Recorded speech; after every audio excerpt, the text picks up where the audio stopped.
জিলহজ মাস শুরু হয়ে যাচ্ছে ভাই। জিলহজ মাসের প্রথম দশক, এই 10 রাত্রির ব্যাপারে আল্লাহ তাআলা সূরা ফাজরের প্রথম আয়াত এবং দ্বিতীয় আয়াতে কিন্তু কসম খেয়েছেন, ওয়াল ফাজরি ওয়া লায়ালিন আশর। এই ওয়া লায়ালিন আশর বলতে এই জিলহজ মাসের প্রথম যে 10 রাত্রি, সেই 10 রাত্রির ব্যাপারে, এই 10 দিনের ব্যাপারে আল্লাহ তাআলা কসম খেয়েছেন। এরপরে আল্লাহ তাআলা পবিত্র কোরআনে ইরশাদ করেন, ওয়াযকুরুল্লাহা ফি আইয়ামিন মা'লুমাত। এই আইয়ামিন মা'লুমাত দ্বারা তাফসিরে এই নির্দিষ্ট যে দিন, এই নির্দিষ্ট দিন বলতে এই জিলহজ মাসের প্রথম যে 10 দিন, সেই 10 দিনকে ইন্ডিকেট করেছে। ইবনে আব্বাস রাদিয়াল্লাহু তাআলা আনহু তিনি বলেন, ওয়াযকুরুল্লাহ ফি আইয়ামিন মা'লুমাত আইয়ামিল আশর, অর্থাৎ এই 10 দিন, জিলহজ মাসের প্রথম 10 দিন। ইমাম শাফি, ইমাম আবু হানিফা রাহিমাহুল্লাহ তারাও বলেন, আল আইয়ামুল মা'লুমাত মিন আউয়াল ইয়াউমিন মিন যিল হজ্জ, অর্থাৎ জিলহজ মাসের প্রথম যে দশক, সেই প্রথম দশককে এই আইয়ামি মা'লুমাত। আল্লাহ তাআলা এই দশকে ওয়াযকুরুল্লাহ, তোমরা আল্লাহকে স্মরণ করো, তার মানে কি আল্লাহর জিকির আজকার, আল্লাহর ইবাদত বন্দেগীতে মশগুল থাকার জন্য এই 10 দিনকে খুব গুরুত্বপূর্ণভাবে আল্লাহ তাআলা প্রিয় হাবিব সাল্লাল্লাহু আলাইহি ওয়াসাল্লাম বর্ণনা করেছেন। আল্লাহ নবী সাল্লাল্লাহু আলাইহি ওয়াসাল্লাম এই 10 দিনের ফজিলত বর্ণনা করতে গিয়ে তিনি বলেন, আমালু ফি আইয়ামিন আফদালা মিনহা ফি হাদিহি, যে জিলহজ মাসের এই 10 দিনের আমল ব্যতীত অন্য কোনো 10 দিন এত ফজিলতপূর্ণ আমল আর নাই। তখন সাহাবায়ে কেরাম বললেন, ইয়া রাসূলুল্লাহ ওয়ালাল জিহাদ, জিহাদও কিনা? তখন আল্লাহ নবী সাল্লাল্লাহু আলাইহি ওয়াসাল্লাম বলেন, লা আল জিহাদু, অর্থাৎ লা আল জিহাদ, জিহাদও না, তবে ইল্লা রাজুলুন, ওই ব্যক্তির জন্য যেই ব্যক্তি জিহাদে যায়, তার মাল অর্থাৎ জীবন এবং সম্পদ, জান ও মালের ঝুঁকি নিয়ে জিহাদে যায় এবং ফেরার সময় ফালাম ইয়ারজি বিশাইইন, ফেরার সময় কিছুই আসে না, অর্থাৎ তার জীবনও আসে না, তার মালও আসে না, অর্থাৎ শাহাদাত বরণ করে, ওই ব্যক্তি ছাড়া সাধারণত জিহাদের থেকেও এই প্রথম দশকের যে আমল, এই আমলের গুরুত্ব অনেক বেশি। এরপরে আল্লাহ নবী সাল্লাল্লাহু আলাইহি ওয়াসাল্লাম আরো বলেন, মা মিন আইয়ামিন আ'যামু ইনদাল্লাহি ওয়া লা আহাব্বু ইলাইহি, আল্লাহ তাআলার কাছে অতি গুরুত্বপূর্ণ, অতি প্রিয় এই 10 দিনের আমল ছাড়া আর নাই। তখন আল্লাহ নবী সাল্লাল্লাহু আলাইহি ওয়াসাল্লাম বলেন যে ফিহিন্না মিন হাযিহি আল আইয়ামিল আশর, এই যে 10 দিন, আইয়ামে আশর মানে কি? জিলহজ মাসের প্রথম 10 দিন, যেই 10 তারিখ আমরা কি করি? কোরবানি করি, অর্থাৎ 1 থেকে 10 তারিখ পর্যন্ত। এরপর আল্লাহ নবী সাল্লাল্লাহু আলাইহি ওয়াসাল্লাম বলেন, ফাআকসিরু ফিহিন্না মিনাত তাহমিদ, মিনাত তাহলিল, মিনাত তাকবীর, অর্থাৎ এই সময় তোমরা আল্লাহর প্রশংসা করো, আল্লাহর কৃতজ্ঞতা প্রশংসা করো, বেশি বেশি তাকবীর বলো, বেশি বেশি তাহলিল বলো। তাহলিল মানে কি? লা ইলাহা ইল্লাল্লাহ। আর তাকবীর মানে কি? আল্লাহু আকবার, আল্লাহু আকবার। তারপরে তাহমিদ মানে কি? আল্লাহর বেশি প্রশংসা করা, অর্থাৎ কি আল্লাহর ইবাদত বন্দেগী করা। বেশি বেশি আল্লাহকে স্মরণ করতে বলেছে এই দশকে, বেশি বেশি তাকবীর পড়তে বলেছে, বেশি বেশি তাহলিল পড়তে বলেছে কে? আল্লাহ নবী সাল্লাল্লাহু আলাইহি ওয়াসাল্লাম। তাহলে এই জিলহজ মাসের প্রথম দশকের যে গুরুত্ব, এটাকে আমরা বুঝতে পেরেছি। এখন আমরা আসি জিলহজ মাসের প্রথম দশকে আমরা কি কাজ করব, কি আমল করব। আমার কথা কি আপনারা বুঝতে পারছেন? জিলহজ মাসের প্রথম দশকের গুরুত্ব আমরা বুঝেছি এবং ফজিলত কিন্তু আল্লাহ নবী সাল্লাল্লাহু আলাইহি ওয়াসাল্লাম বলেছেন যে এই দশকের আমল অন্য দিনের থেকে বেশি উত্তম এবং আল্লাহর কাছে অধিক গুরুত্বপূর্ণ এবং অধিক প্রিয়। কোন দশকের আমল? এই জিলহজ মাসের প্রথম 10 দিনের।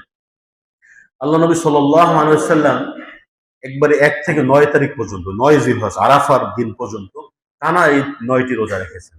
আবার শুধু আরাফার দিনে রোজাও রেখেছেন।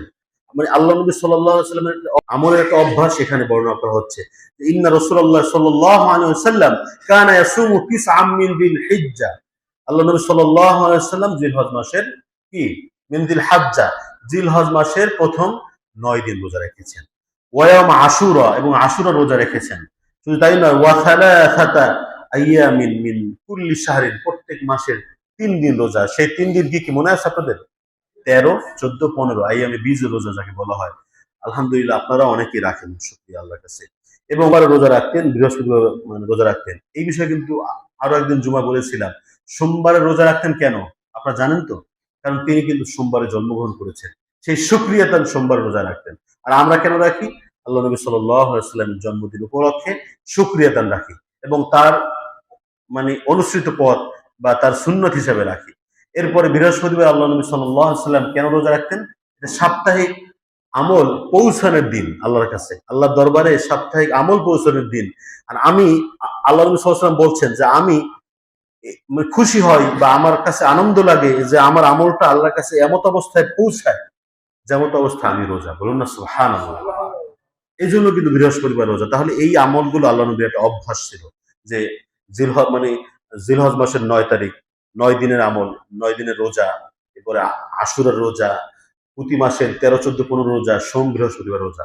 এরপরে আন হাফসা রাদিয়াল্লাহু তাআলা আনহা থেকে বর্ণিত, তিনি বলেন যে আল্লাহ নবী সাল্লাল্লাহু আলাইহি ওয়াসাল্লাম ৪টা অভ্যাস, এখানেও কিন্তু অভ্যাস বা আমলের ধারাবাহিকতা বলেছেন। ৪টা আমল আল্লাহ নবী সাল্লাল্লাহু আলাইহি ওয়াসাল্লাম কখনো লাম ইয়াকুন ইয়াদাহুন্না, কখনো ছাড়তেন না।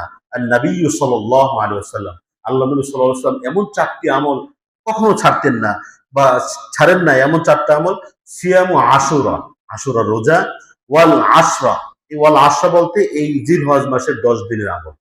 আমি আবারও বলি, আল্লাহ নবী সাল্লাল্লাহু আলাইহি ওয়াসাল্লাম এমন ৪টা আমল কখনো ছাড়তেন না।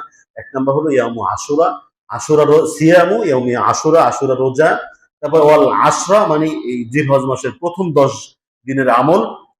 তারপরে ওয়া সালাসাতা আইয়ামিন মিন কুল্লি শাহরিন, এবং এই যে প্রতি মাসের ১৩, ১৪, ১৫ যে রোজাটা। এরপরে আরেকটা আমলের কথা বলেছেন যে ফজরের ফরজ নামাজের আগের যে ২ রাকাত সুন্নাত নামাজ, এই নামাজও কখনো আল্লাহ নবী ছাড়তেন না। সুন্নাত নামাজের কাজাও করতে হয়। তো ওয়ারাকাতাইনি ক্বাবলাল গাদাতি, অর্থাৎ ফজরের ২ রাকাত ফরজের আগে যে ২ রাকাত সুন্নাত নামাজ, এই সুন্নাত নামাজ, অর্থাৎ ৪টা আমল আল্লাহ নবী কখনো ছাড়তেন না। আশুরার রোজা, জিলহজ মাসের ১০ দিনের আমল, ৩ নম্বর প্রতি মাসের ১৩, ১৪, ১৫ রোজা, ৪ নম্বর হলো ফজরের আগের যে ২ রাকাত সুন্নাত, সেই সুন্নাত নামাজ কখনো আল্লাহ নবী ছাড়তেন না। বলুন না সুবহানাল্লাহ। তাহলে আমরা ইনশাআল্লাহ এই জিলহজ মাসের এই ১০ দিনের আমল করতে পারবো কিনা? জিলহজ মাসের যদি ৯ তারিখ পর্যন্ত ৯টা রোজা রাখা সম্ভব না হয়, তাহলে আলাদা স্পেশালি আরাফার রোজার কথা বলেছে। ৯ জিলহজ যে রোজা, কোরবানির আগের দিনে যে রোজাটা, এটার ভিন্ন ফজিলত আল্লাহ নবী সাল্লাল্লাহু আলাইহি ওয়াসাল্লাম ইরশাদ করেন যে সিয়ামু ইয়াউমি আরাফাতা ইন্নী আহতাসিবু আলাল্লাহি আন ইউকাফফিরা সানাতাল্লাতী ক্বাবলাহু ওয়াস সানাতাল্লাতী বা'দাহু, যে যে ব্যক্তি আরাফা রোজা রাখবে তার আগে পরের, আমি ধারণা করছি যে তার আগে পরের ১ বছরের গুনাহ আল্লাহ তাআলা মাফ করে দিবেন। বলুন না সুবহানাল্লাহ। যে আন ইউকাফফিরা সানাতাল্লাতী ক্বাবলাহু ওয়াস সানাতাল্লাতী বা'দাহু, আগে এবং পরের ১ বছরের গুনাহ আল্লাহ তাআলা মাফ করে দিবেন। বলুন না সুবহানাল্লাহ। যদি আমাদের কোনো রোগের কারণে টানা ৯টা রোজা রাখা কষ্ট হয়, তাহলে আমরা শুধু আরাফা রোজা রাখতে পারবো কিনা বলেন? পারবো কিনা ইনশাআল্লাহ? আল্লাহ রাব্বুল আলামিন আমাদের সকলকে আমল করার তৌফিক দান করুক। এছাড়া ৯ জিলহজের, যেহেতু এটা গুরুত্বপূর্ণ একটা দিন, আরাফার দিন, আমরা জানি যে হজের সবচেয়ে বড় একটা ফরজ হলো কি? আরাফার ময়দানে অবস্থান। আল্লাহ নবী সাল্লাল্লাহু আলাইহি ওয়াসাল্লাম ইরশাদ করেন, আল হাজ্জু আরাফা, যে আরাফাই হলো হজ। বলুন না সুবহানাল্লাহ। তাহলে এই আরাফার দিনে খুবই ফজিলত, আরাফার দিনের আমল রয়েছে। এই রাতে মানে এই দিন ভোরে ওঠা, শেষ রাতে উঠে তাহাজ্জুদ পড়া, তাহাজ্জুদ পড়ে সাহারি খাওয়া, ওই যে ৯ জিলহজের সাহারি খেয়ে তারপরে সময় থাকলে কোরআন তেলাওয়াত করা, জিকির আজকার করা, তারপরে ফজরের নামাজ জামাতের সাথে পড়া, তারপরে সকাল সকাল মানে জামাতের সাথে পড়ে তারপরে ওই মুসল্লায় বসা, যে হাদিসটা আমরা ইশরাক নামাজের জন্য দেই, আপনাদের কি হাদিসটা মনে আছে? যে ব্যক্তি জামাতের সাথে ফজরের নামাজ পড়লো, আল্লাহ নবী সাল্লাল্লাহু আলাইহি ওয়াসাল্লাম ইরশাদ করেন, মান সাল্লাল গাদা, এই গাদা মানে মান সাল্লাল ফাজরা মাফি জামাআতিন সুম্মা ক্বাআদা, অতঃপর ওই জায়গায় বসে থাকলো, ফজরের নামাজ জামাতের সাথে পড়লো, পড়ার পরে ওই জায়গায় বসলো, তারপরে কি করলো? ইয়াযকুরুল্লাহ, আল্লাহকে স্মরণ করলো, জিকির আজকার করলো। কতক্ষণ পর্যন্ত? হাত্তা তাতলু আশ-শামস, অর্থাৎ সূর্য উদিত হওয়া পর্যন্ত ওইখানে বসে জিকির আজকার করলো, তাওবা ইস্তিগফার করলো, দোয়া করলো।